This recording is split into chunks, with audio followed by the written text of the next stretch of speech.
Hi, welcome to 3 Things in 3 Minutes. I'm Nersi.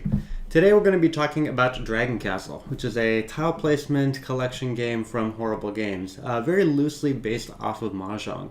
It plays 2 to 4 players and plays in about 45 minutes. And the basic concept of the game is that there is a central castle made up of stacks of tiles, and each player takes turns claiming 1 or 2 tiles or spending them to put tiles primarily on their own board in an effort to get matching sets placed together to score points and activate abilities. There are a few things that I really like about this game. Probably the most important thing about this game is that it has a very variable setup, so you can actually play a pretty different game each time. There are a number of different castle configurations, and you can make your own configurations as well. Secondly, there are a couple of sets of cards. There's 10 dragon cards and 10 spirit cards, and the dragon cards will change your end game bonus, so you might actually try to play the game differently. And there are spirit bonuses, or spirit cards that will provide bonus actions on your turn, which will really let you change how you play the game. And in that way, it actually really reminded me of a game like Santorini, which is a very basic game, but when you start adding special abilities, it really changes the nature of the game.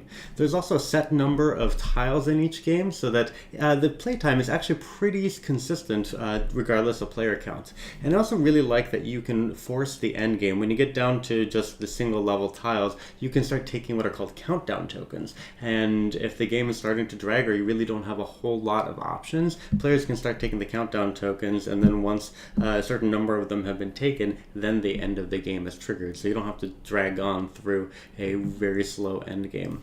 A few points to consider. The tiles are kind of a cheap plastic. They're not really what I think of when I think of Mahjong tiles. They're just basically plastic, and a few of mine came pretty scuffed out of the box. Not that it matters, because the tiles are always face up.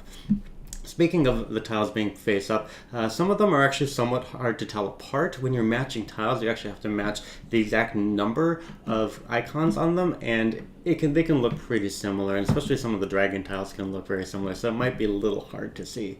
The game can also drag on a little bit at the end when you're going through each level. When there are fewer tiles available on the level, the game has fewer interesting options, so it might drag on a little bit or lead to some analysis paralysis. So, things about the game to remember. It's got very simple but highly variable gameplay. The tile quality is okay, but it doesn't affect the game too much, and you do have a lot of control over the end game.